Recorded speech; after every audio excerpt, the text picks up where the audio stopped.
Well, greetings, friends, and welcome to another episode of the Rob Breakenridge Show. So great to have you along with us. Another really busy and interesting week. Later on, we'll recap some of the news, a lot of it coming out of the Premier's gathering this week, and some interesting comments from Alberta's Premier, BC's Premier, the Prime Minister. Look, some news to get to on the debate around Alberta separatism, some news, obviously, on the Donald Trump front, and it appears maybe we're at the point where those two stories are kind of overlapping. A lot of interest in a Financial Times article this week. That's something we'd certainly heard a lot about. Separatist leaders in Alberta making visits to Washington, D.C. and reaching out to Trump administration officials, asking for some support. So we'll get to all of the news on that, a few other things we'll touch on in this episode. But let's begin with what's happening this weekend in Calgary. Just as we record this podcast, we're kind of in the midst of all of this, the Conservative Party convention. The stakes are kind of high going into this. It's an interesting moment for the Conservative Party moving forwards. Following the election loss last year, everything that's happened since, and this kind of uncertain period we're in right now. Pierre Poilievre will give a speech later on Friday. There will be a leadership review. We'll learn the results. Sounds like probably late on Saturday. And look, I don't think there's a lot of drama around this. I think Pierre Poilievre will get through that leadership review, I think, fairly comfortably. But there's going to be a lot of focus and scrutiny on what that number looks like. And of course, on how he frames his speech. What does he focus on? What are his priorities moving forward? So big weekend for the Conservative Party. I want to unpack that a little bit further and get some insight from someone who's worked with Pierre Poilievre previously as his Director of Communications. Ben Woodfinden is a senior advisor with Meredith, Boessenkool, Phillips, much more at mbpolicy.com, and also mpbintelligence.com. Ben, so great to have you back with us here. Welcome to the program. Good to be back with you. As kind of the backdrop for this convention, I mean, what's your read of the lay of the land? Is it desperation time for the party? Do you think the party's in decent shape? Where are things at as we head into this weekend? I think it's in pretty good shape. That it's not perfect, and there's big challenges ahead. So I think people recognize that. Obviously, I mean, something you're going to hear a lot, and you've already heard a lot from speakers and delegates, and people that are on the stage, especially, is the 2.5 more million votes, biggest vote share since Brian Mulroney, 104, I think it was 44 seats at the election, and then obviously lost a few since. But and that's all well and true, and the party has a good foundation here. They built this. Mr. Poilievre built this. I think I'm proud of the part I played in this, but we built a new coalition that was much more young, much more diverse, much more working class. And again, you're going to hear a lot about that, but ultimately it wasn't enough, right? We still lost the election, and I think part of the question Conservatives need to be asking themselves here this weekend is what are we going to do to get over the finish line next time? It's all great, it's all well and good having a great result, but ultimately the goal is to win. So, look, I expect the room to give a pretty comfortable. I don't want to put a number on it because I don't know, but I expect the room to give Mr. Poilievre a pretty comfortable number. But I think ultimately the question is now that once the leadership is settled, it's getting focused again on the ultimate goal, which is winning the next election. Right. So the speech Pierre Poilievre is going to deliver, I mean, as you say, it's not about saving his leadership per se. I think you're probably right in your assessment of what we should expect in terms of the leadership review. But what does he need to do this weekend, do you think? Look, I don't think people should oversell the importance of this weekend in kind of no one will be talking about this weekend 2 months from now. So it's an important moment in the calendar right now. One thing I would say is that Mr. Poilievre's speech will be right before the leadership vote, which will be taking place tonight, and then we'll get the result pretty late. So if you're on Eastern time, you might just be probably better off waking up in the morning and finding out. But the speech that he gives it will be an important speech, and I always say I've not seen the speech, so I'll be watching it like everyone else. This speech will, on the one hand, it's right before the leadership vote, so maybe you want to fire up the delegates in the room. But I think there's there should be a bigger goal here, and I think you'll see this from Mr. Poilievre that something that they've struggled with in the last few months, just because of the craziness of the world around us, is they've had a hard time kind of breaking through in media sometimes and kind of getting their narrative, getting their issues front and center. And for at least a day or two, Mr. Poilievre gets basically an uninterrupted media platform to kind of maybe not relaunch himself, but maybe just remind or reintroduce himself to Canadians. And so that speech that he gives tonight, yes, it should be a speech for the room, but also it should be a speech that is aimed at a broader population and showing the rest of the population, hey, I'm still here, and I still want to be your prime minister, and I can be and look like your prime minister one day. Wondering if you think he needs to mention Donald Trump in his speech. I mean, Donald Trump once again is casting a huge shadow over Canadian politics. Honestly, I think he's probably been a drag for conservative parties in many Western countries, not just in Canada. How much of a factor is it, and how does Poilievre need to address it?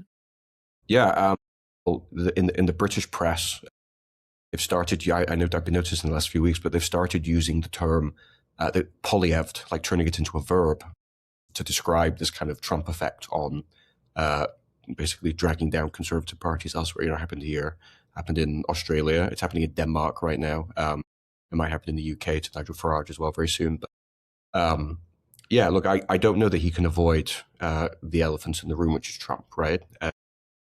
He doesn't need to focus, and he shouldn't focus exclusively on Trump. I very much think the Canadian electorate and the Canadian population is divided between people who benefit from the status quo, people who are well off, people who Trump is probably their number one issue because he's disruptive. And then there's a whole other segment of the population, large segment of the population, for whom putting food on the table and paying their mortgages are the things that they're most worried about. I think that's kind of the fundamental divide in our politics right now. And Poilievre speaks to those people. I call it the coalition of the locked out, is what I've called it in stuff I've written. So that's his coalition, and he can't abandon that, and he's not going to abandon that. But he also I don't think can avoid questions around Trump. And I'll just say that I think this is not new, but I think Poilievre's response on Trump, I think, is a subtle one, and I think he's got to keep making the argument. But I think it basically boils down to an argument that we can only control the things that we can control. We can't control the president, and we can't control the world writ large. So we have to focus more than anything else on the things we can do at home to make ourselves strong, sovereign, and self-reliant. And so I think you'll see that message in there for sure. And look, I think it's a good conservative message in the sense that it's an honest message, right? He's not trying to sell you utopian dreams about what he can or cannot do. He's saying, let's focus on the things we can control. And so I think Trump will come up in that regard. I wouldn't expect the speech to be focused on Trump too much, but I don't think it's avoidable in that regard. Yeah, it's tricky. I mean, even for any political leader, the prime minister included, because I think Canadians, bristle at a lot of what we hear and see from Donald Trump. I think Canadians want a leader who's going to stand up to that. But still, I think Canadians want to see CUSMA salvage. Canadians want to see that we're able to salvage some kind of a trading relationship with the United States, realizing the impact that has on our economy. So it's a fine line for any Canadian leader to walk. Would you agree? Yeah, I think I know it's, especially if you're online, you think people run away from this, but Canada, we share one land border. Well, technically we have two land borders, but we share one land border with the largest economy in the world, the largest undefended border in the world. Canada we cannot just relocate. We can't just move, right? We can't just relocate to another part of the world. And whether we like it or not, our trade, I think trade diversification is important, and we should be trying to do that, which means especially things like getting natural resources to other markets. But even if we, the scale, something like 70% of our trade is with the United States. I think it's even higher in some years. The idea that we would get that, even just getting that to say 50% of our trade, so shifting 20% of our trade, I think the fundamental reality of this is not only is that incredibly difficult and very challenging. We have one land border and two ginormous oceans on either side of us, right, where other natural trading partners are. These are just hard constraints on this country. But then let's say we keep, so like I say, keep trying to diversify, getting down to say 50% of our trade with the United States. One, that's a generational project. That's not going to happen in a year or two. That will take decades. But I think the ultimate result of that, and this is where Canadians are going to have a tough conversation with themselves this year, especially around the CUSMA review. It would ultimately mean Canadians get poor, is what it would actually mean. And I think that we have to ask ourselves whether we want to make that choice. And diversification is important, but we can't pretend that we don't live next door to the United States and that we're not going to trade with them. And so as much as we have to stand up for ourselves, part of standing up for ourselves also means being realistic about our options here and not making ourselves poor just to spite someone. So, I think that's a tough message to sell to some people, because I think a lot of people want to pretend that that's not true. But yeah, I think this year, the realities of the fact that we preserving CUSMA in some form is an important, it shouldn't be, who knows how this is going to go.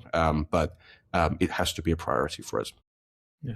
I think it's interesting with this convention in Calgary. You've also got the issue of Western alienation or Alberta separation kind of looming over this convention as well. And look, I mean, I'll give Pierre Poilievre credit. I think when he ran in the by-election in Alberta last summer, he was pretty unequivocal, right, in his support of a united Canada, and he didn't waver from that. But it is something I think that's dividing Alberta conservatives, at least. How much of a factor is this? Is it something that Pierre Poilievre needs to address? Do you?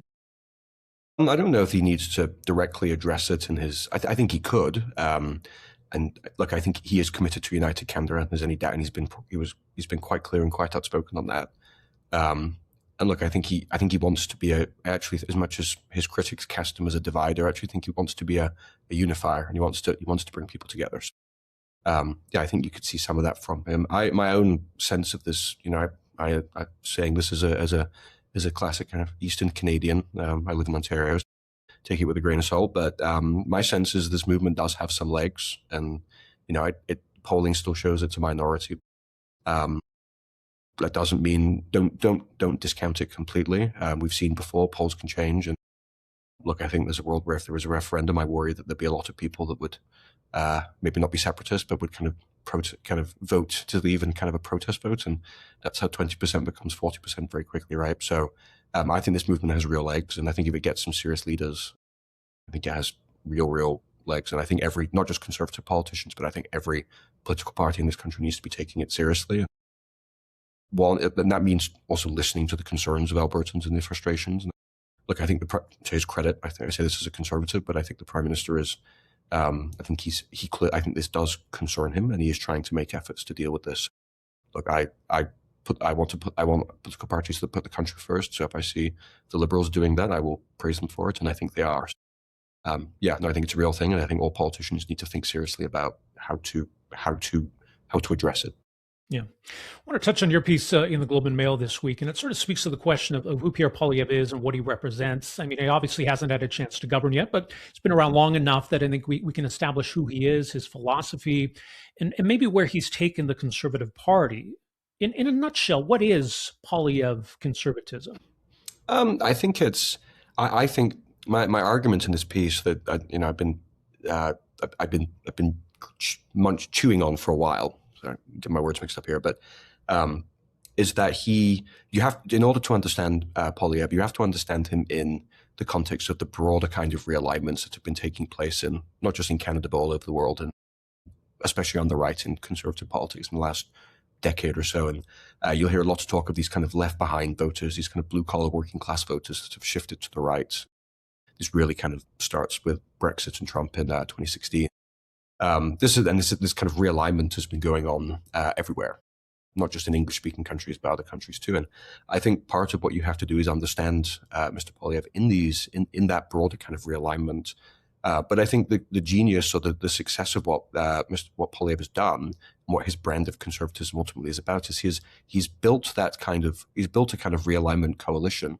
But it's a slightly different kind of coalition. It's instead of a coalition of the left behind, I call it a coalition of the locked out. It's younger. It's people that can't afford to buy a house. People that for whom the promise of this country is slipping or has slipped away.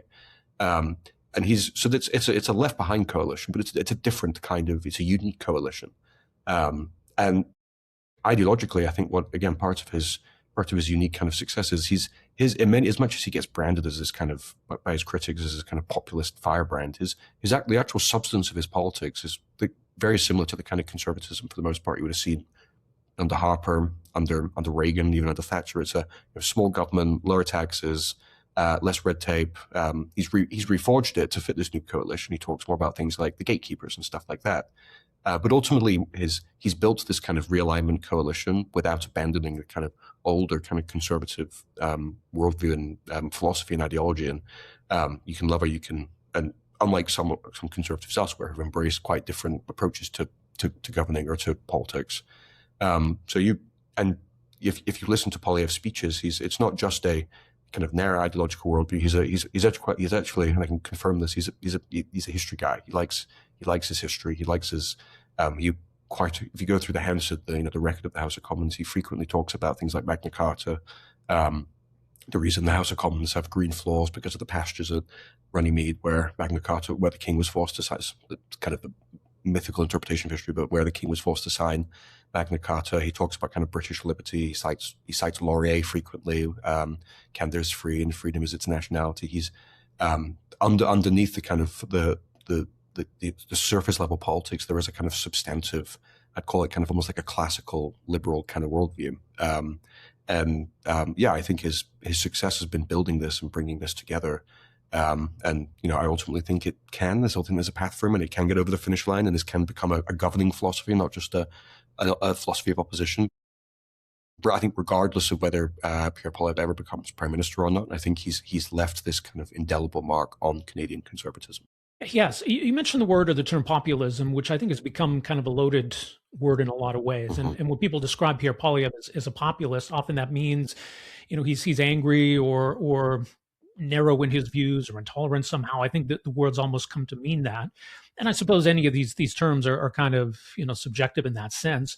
What does it mean to you? And is it accurate, or what are we talking about if we describe Pierre Poilievre as a populist? I agree that the word is it's almost a useless word now. It means too many different things to too many different people. But I think you would call him a kind of a champion of ordinary people, and he sees himself that way. He would rather spend his time at a Legion Hall than a state dinner. There's one way to put it. And he's the kinds of issues the issues he champions are kind of the struggles of ordinary people. He's not as eager to cozy up, shall we say, with kind of elites, and whether that's in the media, whether that's in. So yeah, there's definitely kind of populist elements to this. The thing I always point out to people about, people try and make the kind of anyone that criticizes Mr. Poilievre for this, the first comparison they want to make, of course, is to Trump. But populism actually has a long Canadian tradition. The prairies is kind of the roots and the birthplace of populism in this country. And whether it was the social credit movement, whether it was the Reform Party and Preston Manning, populism has a long history in this country. And I think it's ultimately it's a politics of ordinary people contra maybe someone else. But Poilievre fits in that mold to a certain extent, but he is not some aberration in that regard. He actually comes from this kind of the other prime minister that I think he's got some notable kind of similarities and comparisons to is John Diefenbaker, and I think Diefenbaker is fairly safely described as a populist as well. I think the word itself is kind of a defunct word at this point because it gets overused, but he fits the definition to a certain extent, and I don't necessarily see that as a bad thing. There's obviously darker sides of populism, but I actually think Mr. Poilievre doesn't really indulge in that for the most part, and his populism is a populism of common sense and championing I'd call him kind of a tribune of the people, right? He's fighting for ordinary people. Well, and I think a lot of that makes sense in the moment we're at, where affordability, economic angst, that's all top of mind for Canadians. Still concerned, I think, about law and order issues. A lot of these kinds of issues that Pierre Poilievre has been effective in raising and addressing in recent months, or even arguably recent years, despite the Trump factor. Those are still top of mind for Canadians. So there's some real opportunity there. Yeah, and I think the most frustrating thing if you're a conservative like me is, I think if there's a whole issue like the issue set that drove us when I was working for Mr. Poilievre for years, were these kinds of issues you're talking about: housing costs, inflation, crime, affordability, these basic kind of concerns, and this a broader tapping into a broader sense that. The promise of this country, the opportunities in this country were slipping away for too many people, that this country was rigged in many ways against the success of ordinary people, that increasingly it was a place where you had to know someone or have been born in the right time, have the right family. And that's not what Canada is, and that's not what people think it should be. And that's, if you're someone that you're a young person who's done everything right, you've gone to school, you get an education, you get a good job. You still can't afford to buy a house, and then all the kind of downstream effects of that, whether it's delaying having kids or stuff like that, right? There's all sorts of kind of broader kind of social and societal implications of that. So, and I think if you're someone for whom you bought your house 25 years ago or something like that, and maybe you're not too concerned about this kind of stuff, I think it's hard maybe to put yourself in the shoes of someone else that is dealing with this kind of stuff. And I think he has been a relentless champion on these issues for years and years and years. He still is, and he's not going. He cannot, and he will not abandon these issues as kind of core issues for him. So I think I think there's a potent political message there. We saw that, we've even post election, right? As much as the Liberals are still riding high in the polls, the Conservative vote has not collapsed. That coalition does seem to be largely holding together, which I don't think is surprising at all, because these issues aren't going anywhere. The challenge ultimately for Conservatives is that when Trump blows up, he's kind of like when he's in the news and he's doing things, this month with Greenland and Venezuela, he sucks. He's almost like a black hole where he just sucks everything in.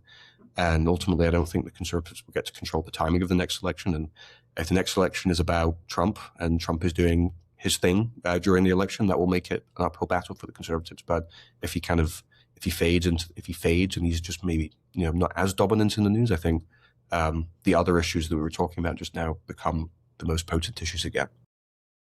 Well, yeah, it's funny, right? Because we could be in an election in a few months even, or it could be a few years still. I mean, it's really anybody's guess at this point. What's your gut telling you? I this is risky business here, making predictions. I may be, making me bet, gun to my head. I don't think there'll be an election this spring, but it's a very unpredictable world. I always like to remind people that I think the last couple of years under Trudeau, we forgot this is what minority parliaments look like. There's a lot of, every couple of months, there's speculation about elections. I'm not saying it's impossible. I wouldn't bet on a spring election, and then people next go to like a fall election. The timing, Quebec is having a very important election coming up, and it would be hard. The timing of that would make it tricky. So I think it could be this. It's perfectly possible it's this year, but I think there's also a very good world where we don't have an election this year. We're waiting till 2027 or 2028, something like that. So the one thing I am pretty confident on is that whenever the next Canadian election is, Donald Trump will still be president, and so he's still going to be a factor in that regard. It's probably a safe bet. We'll see what happens on that front. And of course, we'll be watching closely to see how the rest of the weekend goes. Ben Woodfinden, appreciate your insight on all of this. Thank you so much for making some time for it. Yeah, thanks for having me. All right, well, our thanks once again to Ben Woodfinden. Again, he's a senior advisor at Meredith, Boessenkool, Phillips. More from him at mpbintelligence.com. So some great insight on where things are at with the Conservative Party, what to expect from Pierre Poilievre this weekend, and I guess we'll see where things go from here. I think there is some unpredictability, obviously, about when the next election might be. We touched on this in the podcast last week with Donald Trump becoming such a factor once again in the news. And we saw the speech that Mark Carney gave in Quebec City recently. Maybe the Liberals are tempted to go to the polls sooner rather than later. I guess time will tell. Look, it's been an interesting week on a number of fronts. So I did want to get to some of the news and what the newsmakers were saying this week. And a lot of it does come off of what we talked about last week and what's been happening lately. Now, the premiers did gather in Ottawa this week with the Prime Minister, First Minister's meeting, with a lot on the agenda. Right before that, though, there was a meeting between the Prime Minister, Mark Carney, Alberta Premier Danielle Smith, and BC Premier David Eby. And so with regard to what might be happening on the pipeline front, I think it was interesting to note that it seemed to be a very amicable meeting, that there's some common ground here. I don't know if it necessarily makes the path to building a new pipeline any easier, but I think it was encouraging to see signs where maybe there could at least be some cooperation. And if Alberta and Ottawa can do the due diligence in getting this project moving forward, maybe there's an opportunity to work something out with BC so that that's not an obstacle. Obviously, we'll have to wait and see where that all goes. But of course, the pipeline has become very significant in the whole debate about Alberta's separation, Alberta's future in Confederation. And there's been some interesting news on that front. Now, again, we touched on this last week, the comments from Donald Trump's Treasury Secretary musing about Alberta independence. We've seen comments from other Republican and MAGA figures talking about Alberta independence or talking about Alberta as the 51st state. So there's that whole question of foreign interference. This week, that got some more attention. An article in the Financial Times, and again, I mean, this has already been reported elsewhere, but bringing the issue back to the forefront, the fact that you've got some of these self-proclaimed leaders of the separatist movement in Alberta who've been going to Washington, D.C., meeting with Trump officials, Trump administration officials, I guess pitching them on the idea of Alberta independence or trying to get some support either for their campaign or perhaps some support for an independent Alberta after the fact. Again, it's kind of unclear what's been discussed, or I mean, I guess specifically which administration officials have been part of those conversations. I mean, that adds a different element to the whole debate, obviously. It's one thing, I guess, for Albertans to decide on their future, or Quebecers or anybody else. But when you've got potential involvement or meddling by foreign countries, that's a little bit more problematic. As we talked about last week, I mean, there was going to be a need, I think, for the Premier to speak to this, in terms of the democratic integrity of the process here, what she thinks of this potential foreign interference, or what she thinks about separatist leaders seeking that help or that foreign interference. I mean, clearly Danielle Smith has been reluctant to criticize separatists or the separatist movement, and we saw that again this week. But there are some specific issues that need to be addressed. Now, as for BC Premier David Eby, he didn't pull any punches talking about this. And here's some of his comments from the First Minister's meeting, the closing news conference, where he talks about not just how important it is to fight for Canada, but referring to some of those individuals as treasonous. This is a country we have to fight for. And there are lots of people who would like to take it from us. We need to express in this moment, especially when the country faces such a profound threat, we need to express that we will fight for this country, that we'll stand up for it, and that those who don't wish to, those who would solicit a foreign government to try to come in and take over our country or break it up, that's not part of our vision for Canada. That's not Canadian conduct. And in fact, that is, I described it as an old-fashioned word because we haven't had to use it for a long time. In my opinion, that is treasonous activity, and it needs to be called out. It needs to be stopped. Now, I'm not talking about debates that we have inside the country among Canadians about how we order ourselves, our relationships between the federal government and the provinces, referenda that might be held. I'm talking about crossing the border, soliciting the assistance of a foreign government to break up this country, and I don't think we should stand for it. So like I say, David Eby not mincing his words. Now, again, I mean, treason has a pretty specific definition in the Criminal Code of Canada. We should perhaps be a little bit careful about just throwing that word around. But I do think a lot of folks would bristle at the idea that you would be soliciting foreign interference, or at least open to having foreign interference help your cause, whatever it is. Now, you didn't get anything approaching that kind of language from Danielle Smith. But she did respond to some of this. And it's interesting to note. Once again, I think she pulls her punches when it comes to the separatist movement, saying she doesn't want to demonize people. But I mean, Danielle Smith is not shy in dishing out criticism, well, for example, of the Trudeau government, as you'll hear in this clip, or others, if she disagrees strongly with something. So yeah, if she disagrees with separatism, it's not demonizing the movement to criticize it. But I think maybe how vulnerable she feels within her own party, or the role or the influence of this movement, she's reluctant to go there. But here's some of what Danielle Smith had to say also at this same press conference in Ottawa. I've always been clear that me and our United Conservative Caucus are supportive of a strong and sovereign Alberta within a united Canada. That is one of the bills that we passed when I first came in. But I think we also have to be realistic that 10 years under Justin Trudeau's government, our province was relentlessly attacked. Our economy was relentlessly attacked, not only for our economy, but our provincial rights and also our personal freedoms and our way of life. And so when you look at the polls, they suggest as many as 30% of Albertans have lost hope. That's about 1 million people. And I'm not going to demonize or marginalize a million of my fellow citizens when they've got legitimate grievances. What we need to do is we need to give Albertans hope.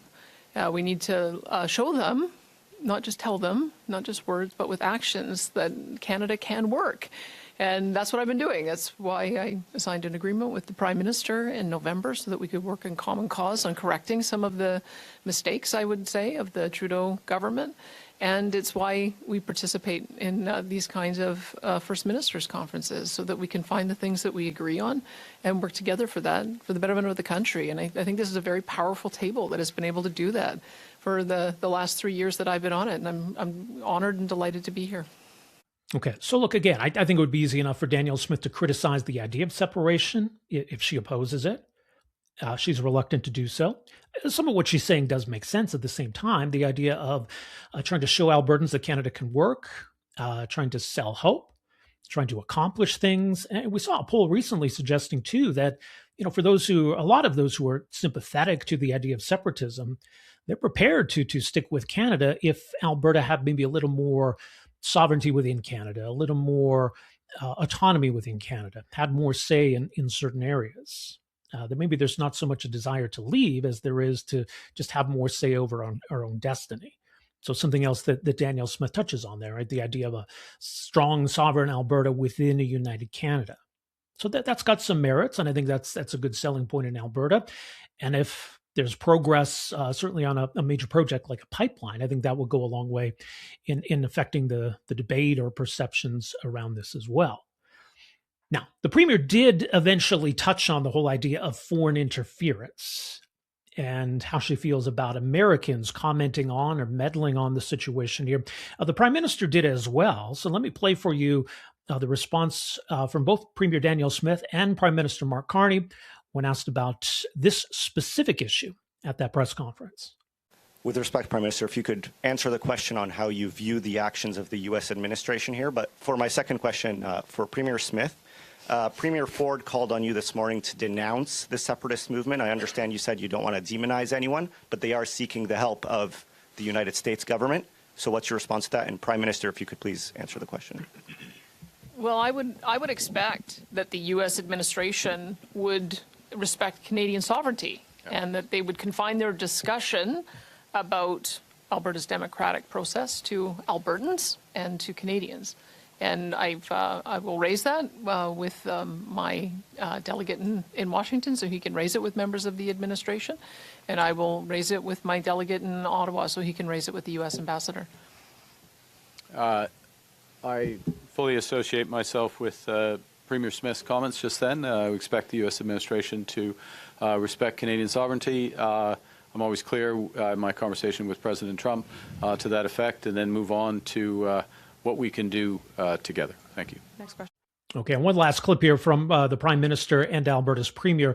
Just getting back to the pipeline issue, a little bit of an update on where things stand here.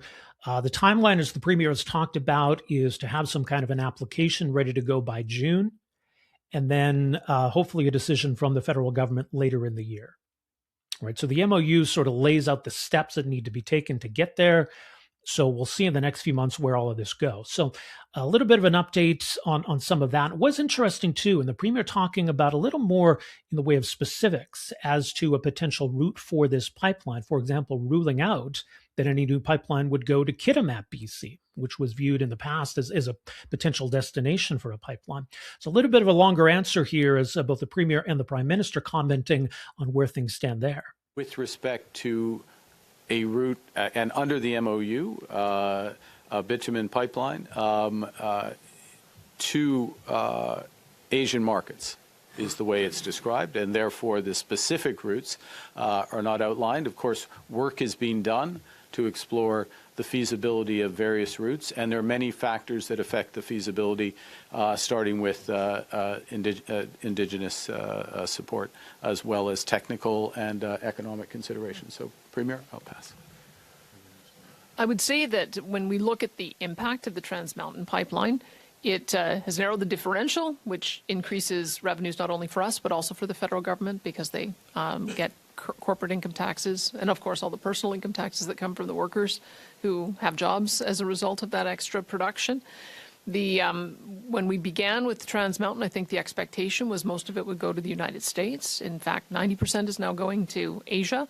And there's, when I've made trade visits and talked with delegates from Asia, they say send us more.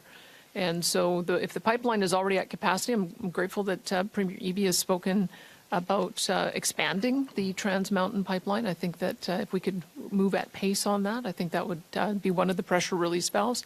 But for sure, there is an open and robust market waiting for more Canadian energy. I can tell you I heard the concerns about the original routing of Northern Gateway to Kitimat, and Kitimat is not on the table as one of the ports that we're looking at. There's just too many channels that have to be navigated. It's too complex. But we are looking for a deep water port that does not require a lot of additional navigation. We're certainly talking about marine response if there was ever an issue, and being able to develop new jobs for Indigenous communities when it comes to the tug operations that will navigate them out to open sea. Not only that, but also the potential for a large ownership stake of Indigenous nations in both British Columbia and Alberta. So we are doing our work to put the project together by June, and we are hoping that the federal government can move swiftly on making a decision so we can get down to technical details on that. And I'm very confident that once approved, we will have one or more strong proponents in the private sector willing to work with us to build it. So just to be clear, Premier Smith, as a follow-up, does that mean that it does not necessarily have to go that route?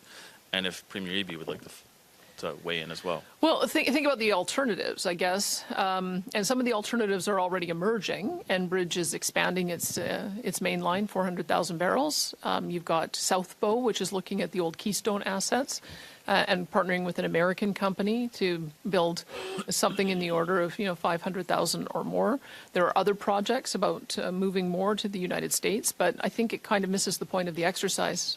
I suppose we could sell more to the United States, but why we're all here is we're trying to find a way to trade with each other and help each other and find new markets.